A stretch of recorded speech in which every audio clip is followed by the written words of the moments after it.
আমি ভবাতকৈও আগতে কামখিনি সম্পূৰ্ণ হ'ব। আপুনি ধৰক আজি বিহুৰ সময়লৈ সকলোখিনি কাম ইয়াত আদায় হ'ব, লক্ষাধিক হ'ব।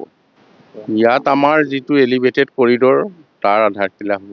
এখন ৰেলগাড়ী আমি ডিব্ৰুগড়ত উদ্বোধন হ'ব, এখন হ'ব কামাখ্যাত। সেই দুখন ৰেল আমি পাইছোঁ। গতিকে তাৰ আগতেও কলিকতাৰ পৰা এখন হ'ব, সেইখনো আমাৰ ইয়ালৈকে আহিব। গতিকে প্ৰথমবাৰৰ কাৰণে ইয়ালৈ আহিব নৰেন্দ্ৰ মোদী ডাঙৰীয়া। তেখেত আচলতে আমাৰ ৰাষ্ট্ৰৰ খুব সবল নেতা। গতিকে আমি তেখেতক উষ্ম আদৰণি জনাই সাংস্কৃতিক অনুষ্ঠান থাকিব প্ৰধানমন্ত্ৰী অহাৰ আগে আগে, আৰু প্ৰধানমন্ত্ৰী যেতিয়া আগমন হ'ব সেই সাংস্কৃতিক অনুষ্ঠানেৰে তেখেতক আদৰণি জনাম। নাই, কাম কাজ ঠিকেই চলি আছে বৰ্তমান, আৰু কাম কাজবিলাক মোটামুটি আপোনাৰ 18 তাৰিখে আহিবতো, মোটামুটি 15 তাৰিখে ক্লিয়াৰ হৈ যাব। তেখেত অহাৰ আগে আগে চব কমপ্লিট হৈ যাব। 15 তাৰিখে ক্লিয়াৰ হোৱাৰ পিছত মই কলিয়াবৰৰ নহয়, মই সৰ্থেবাৰী হয়, শৰাইঘাট ইঞ্জিনিয়াৰিঙত কাম কৰি আছোঁ। শৰাইঘাটে ৰাস্তাই কাম কৰি আছে ইয়াতে। প্ৰায় সম্পূৰ্ণ হৈছে। প্ৰায় মোটামুটি আজি আমাক অহাকালি আমি কমপ্লিট কৰি পেলাম। হেলিপেডো কমপ্লিট হৈ গ'ল। কেইখন বনাইছে? হেলিপেড 3খন।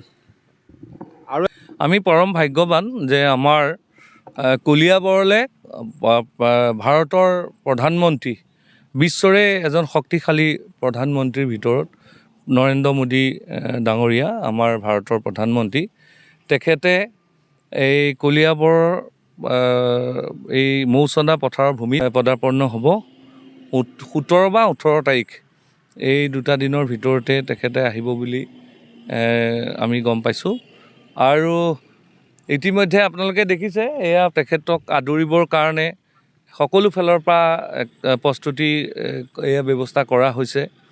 আৰু আমিও আশা কৰিছোঁ তেখেতে যিটো উদ্দেশ্য লৈ এই অসমলৈ, এই কলিয়াবৰ ভূমিলৈ আহিব, সেই উদ্দেশ্যটো হ'ল আমাৰ যি কাজিৰঙাৰ মাজেৰে যি বন্যপ্ৰাণী সুৰক্ষাৰ কাৰণে যি এলিভেটেড কৰিডৰ নিৰ্মাণ হ'ব, এই এলিভেটেড কৰিডৰৰ শিলান্যাস কৰিবৰ কাৰণে।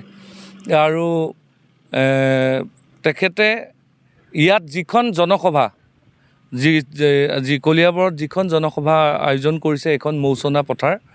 এই মৌচন্দা পথাৰৰ গাতে লাগি থকা আমাৰ নিচিলাবান্ধা গাঁও, আমি গাঁওবাসী। সেই হিচাপে আমি বৰ উৎসুকতাৰে বাট চাই আছোঁ তেখেতক আদৰিবৰ কাৰণে। আৰু আমাৰ লগতে সমগ্ৰ নগাঁও জিলা আৰু কলিয়াবৰবাসী ৰাইজ তেখেতক আদৰিবৰ কাৰণে, উষ্ম আদৰণি জনাবৰ কাৰণে বাট চাই আছে। লগতে কলিয়াবৰৰ বিধায়ক তথা অসম চৰকাৰৰ কেবিনেট মন্ত্ৰী কেশৱ মহন্ত ডাঙৰীয়াই এই গোটেই নেতৃত্ব লৈ গোটেই প্ৰশাসনৰ বিষয়ববীয়াসকলক সম্পূৰ্ণ নিৰ্দেশ দি এই কাম কাজ সম্পূৰ্ণ কৰাই আছে।